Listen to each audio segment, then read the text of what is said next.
तो स्वागत है आपका हमारे चैनल पर।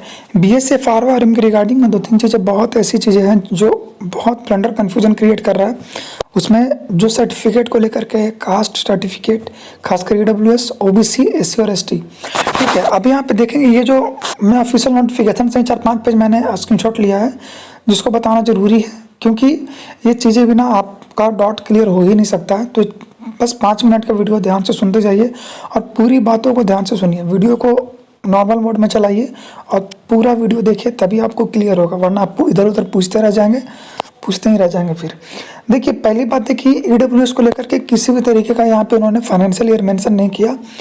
जब ऑफिशियल नोटिफिकेशन आया था तो उसने ये लिखा था, उसमें ये लिखा हुआ था कि आपका जो सर्टिफिकेट होना चाहिए वो क्या होना चाहिए, कब का होना चाहिए। तो उसमें ये लिखा गया था कि वो आपका जो लास्ट डेट है फॉर्म का, उसके पहले का होना चाहिए। देखिए, जो यहाँ पे इन्होंने लिख के रखा है, ये चीज़ें यहाँ पे है, ठीक है। इन्होंने लिखा है कि उसके पहले का होना चाहिए। अब अगर ऐसा नहीं होगा तो बाद में उन्हें जनरल के तौर पे कंसिडर कर लेंगे। यहाँ पे ये चीज़ें यहाँ पे है, यहाँ पे यही चीज़ इसमें लिखा हुआ है, ठीक है। पहली चीज़ यहाँ पे ये जो लास्ट जो ऑप्शन डी है, आप इसको जाकर के पढ़ लीजिएगा। ये इसमें ये बोला था कि लास्ट डेट के पहले का है, यानी है ना, last closing date of online application. तो अब या तो आपका जनवरी का हो या उसमें फाइनेंशियल ईयर, क्योंकि इसमें फॉर्मेट दिया गया है। यहाँ पे उन्होंने ये नहीं लिखा है कि आपका इस फाइनेंशियल ईयर का होना चाहिए, इसमें ये लिखा गया है कि बात पहले का होना चाहिए। अब पहले का होना चाहिए, इसका ये मतलब नहीं कि 2019 वाला आप उठा कर दे देंगे, जो रिसेंट है वो आप दे दीजिए, काम चल जाएगा। पहली बात। अब मान लीजिए ये पहला डॉट था, तो डॉट क्या हुआ यहाँ पे क्लियर कैसे करेंगे कि लास्ट डेट के पहले का जो भी आपका सर्टिफिकेट है ईडब्ल्यूएस वाला, ठीक है, वो आपका चल जाएगा। अब कुछ लोग बोलेंगे कि अभी मैंने आज बनाया है या कल बनाया है, तो वो चलेगा कि नहीं चलेगा, तो वो भी चलेगा। रीज़न क्या है, सुप्रीम कोर्ट का जजमेंट है। आप अगर वहाँ पे दिक्कत करेंगे तो वो भी मैं आपको दिखा दूंगा, बाद में आप उस पर क्लेम कर सकते हैं, कोर्ट केस वगैरह करके भी आप केस को जीत सकते हैं। अब दूसरी बात यहाँ पर क्या है वो देखिए। यहाँ पे एक चीज़ ये तो हो गया। इसके बाद दूसरा यहाँ पे क्या है कि डॉक्यूमेंट वेरिफिकेशन में आपको क्या क्या लेके जाना है। अब आप ये सोचिए कि यहाँ पे देखिए, यहाँ पे क्या लिखा हुआ है कि आपका जो भी एजुकेशनल क्वालिफिकेशन है, अगर आपने आईटीआई किया तो वो ले जाना है, एज के लिए मैट्रिक का, ईडब्ल्यूएस, ओबीसी जो भी होगा वो ले जाना है, एससी एसटी लेके जाना है। जो बीएसएफ में सर्व कर रहे हैं उनको अपना डॉक्यूमेंट होगा, साथ ही साथ जो एक सर्विसमैन होगा उनको लेके जाना होगा। अब इसमें कहीं भी इन्होंने ये नहीं लिखा है कि इनवैलप लेके आना है। तो कुछ लोग ऐसे हैं जो ये बताया जा रहा है कि इनवैलप लेके जाना है। तो अगर वाकई में लेके जाना होगा तो आपका जब आपका एडमिट कार्ड आएगा ना, ये क्या बोलते हैं फिजिकल का, तो वहाँ पे उसमें मेंशन होगा। इसके लिए आपको परेशान मत होना, नहीं होना है, ठीक है। ये फिजिकल के टाइम में भी आपको ये नहीं करना है। डिक्टेशन टेस्ट आपका आरओ के लिए 50 नंबर का होगा, और यहाँ पे देखिए क्या होगा, किस चीज़ के लिए आपको 50 नंबर मिलेगा वो देख लीजिए। Dictation test in English writing, आपको लिखना है, लिखने का आपको 50 नंबर मिलेंगे, ठीक है। और जब आप प्रोनाउंसिएशन करेंगे, पढ़ के सुनाएंगे, वो क्वालिफाइंग इन नेचर है, तो वो उन पे डिपेंड करता है। और मिनिमम आपको 38% मार्क्स लाने होंगे डिक्टेशन टेस्ट में, और 33% लाने होंगे एससी एसटी कैंडिडेट को। यानी अगर मान लीजिए रहा कि 50 का, अगर मैं आपको 38 नंबर निकाल के दिखा दूँ तो देखिए, यानी 50 का यानी कि 38 का, यानी आपको 19 नंबर तो लाना ही है, ठीक है। तो ये सब सारी चीज़ आपको पता होना चाहिए।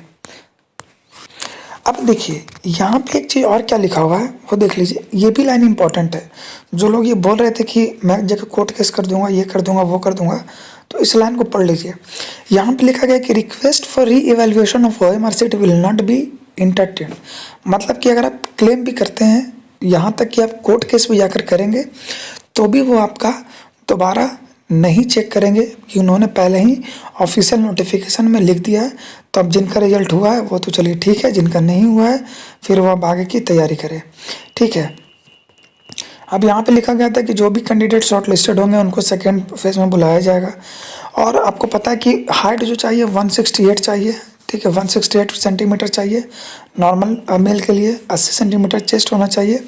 और वेट के लिए देखिए क्या है कि proportionate to height and age as per medical standard. लेकिन देखिए, अगर आप यहाँ पे देखेंगे कहीं पर भी उस नोटिफिकेशन में अगर आप देखेंगे तो ये कहीं भी नहीं मेंशन है कि अगर आपका हाइट उस हिसाब से, वेट उस हिसाब से नहीं है तो वो आपको रिजेक्ट कर देंगे। तो ऐसी चीज़ें नहीं है, बस वो आपको अगर कम है या ज़्यादा है तो उसके लिए वो आपको एक सलाह दे सकते हैं, सजेशन दे सकते हैं, वो आपको उसके लिए रिजेक्ट नहीं कर सकता। और ये बहुत बड़ी बात है, ठीक है। अब आगे आते हैं तो मैंने दो चीज़ें क्लियर कर दी, EWS और ये चीज़ें, ठीक है। अब देखिए और भी एक चीज़ और थी जो मैंने इसमें स्क्रीनशॉट लिया था, वो क्या लिया था, एक सबसे और बड़ा कन्फ्यूज़न क्या है वो देखिए क्या है, मैं आपको बता देता हूँ। कन्फ्यूज़न क्या है कि आपको कैंडिडेट है जिसके 12th में, ठीक है, 2 केस है, तो मैं 2 केस को थोड़ा आपको ऐसे समझाता हूँ, ठीक है। एक कैंडिडेट है जिसको 500 में मान लेते हैं 350 नंबर है, ठीक है, और इसका मतलब क्या है कि 70% मार्क्स है, ठीक है। और एक कैंडिडेट है जिसका मान लेते हैं 250 नंबर है, या मान लेते हैं कि 5 छक्के 30 यानी 5 पोजीशन मान लेते हैं 250 नंबर है, ठीक है, 50% मार्क्स है। अब आप ध्यान से सुनिए मेरी बातों को, मैं क्या बताने जा रहा हूँ। अगर इस कैंडिडेट का जिसका स्कोर 350 नंबर है, यदि इसके फिजिक्स, केमिस्ट्री और मैथ यानी 100 नंबर का तीनों पेपर होता है 300, अगर इसके 300 का 60% यानी कि, ठीक है, तीनों को जोड़ करके अगर आपका 180 स्कोर नहीं आता है तो आप डीवी में बाहर हो जाएंगे।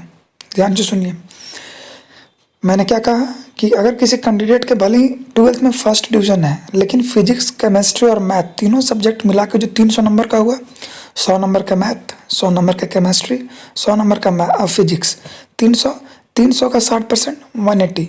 अगर तीनों पेपर मिला के अगर आपका 180 नहीं हुआ, 180 के बराबर या उससे ज़्यादा हुआ तब तो ठीक है, अगर 180 नहीं हो रहा, 179 भी अगर होता है तो फिर आप डीवी में आउट हो जाओगे, ठीक है। अब दूसरा केस क्या है कि अगर किसी कैंडिडेट का, अगर मान लेते हैं कि स्कोर उनका होगा 250 नंबर और इनका फिजिक्स, केमिस्ट्री, मैथ में मान लेते हैं मिला के 180 आ गया, ठीक है। हालांकि अगर 180 आ गया तो बाकी 2 सब्जेक्ट में 35-35 ला के भी वो पास हो सकते हैं, ठीक है। तो वो अलग बात की चीज़ है। अभी पहले मैं समझाता हूँ, अगर 180 है फिजिक्स, केमिस्ट्री, मैथ मिला के, तो 250 नंबर ला के भी इनका डीवी ये क्वालिफाई कर जाएंगे। और ये बहुत सारे यूट्यूबर ने ये गलत बताया है, चाहे RWA वाले हैं और रोजगार विहित अंकित वाले भी है, तो भी सद उनका सही था। बाकी जो अड्डा 247 है, टेक्स्ट बुक वाले भी हैं, वो भी गलत बताएं। और भी 1-2 चैनल है जो गलत आपको बता के आपको र्यूमर फैला रहे हैं, या फिर आपको बाद में, क्योंकि अगर आपको पता है कि मेरा अगर नहीं होगा तो आप जो 16 सेमेस्टर की तैयारी कर रहे हैं, ये बहुत कठिन दौड़ है, ठीक है। तो इस पर आप अपना फिर एनर्जी बर्बाद मत करिए। और अगर आप इसमें क्वालिफाई भी हैं, अब कुछ लोग बोले थे सर 100 नंबर है, दौड़ की तैयारी करूं या ना करूं, मेरा उनको बस एक ही सलाह है कि अगर आप क्वालिफाई भी हैं और कट ऑफ से 2-4 नंबर भी ज़्यादा हैं तो आप मेरी बात को एकदम ध्यान से सुनिए, आप दौड़ की तैयारी करें। बाकी ये वीडियो में इतना ही था। अगर OBC के रिगार्डिंग में अगर आपको दिक्कत है, SC/ST की रिगार्डिंग में दिक्कत होगा तो आप कमेंट कर दीजिएगा, क्योंकि सबसे ज़्यादा मतलब कैंडिडेट इस बार EWS में फॉर्म भरे हैं, उनको ही सबसे ज़्यादा दिक्कत हो रही थी। और इसलिए मैंने इस वीडियो को नहीं कवर किया EWS के लिए, बाकी अदर्स के लिए, कि EWS को मैं फेवर करता हूँ, फेवर नहीं करता हूँ। अगर मैंने पहले भी कहा था, अगर OBC वाले अगले 6 महीने तक में भी अगर बनाएंगे तो भी वैलिड है, तो मैं उनको झूठा भी बोल सकता था कि अगर आप बनाएंगे तो बाहर हो जाएंगे। ऐसा कुछ नहीं है, मैं किसी के फेवर में नहीं हूँ, क्योंकि मैं आपको गाइड कर रहा हूँ एक मेंटर की तरह। तो बस यही है, और जो भी होगा कमेंट करके बताइएगा वीडियो कैसा लगा। इन सारे डॉट्स को क्लियर करना बहुत ज़रूरी था, वरना बहुत लोग इसमें बाहर हो जाते हैं, ठीक है। तो मिलते हैं अगले वीडियो में नए अपडेट के साथ। जय हिंद।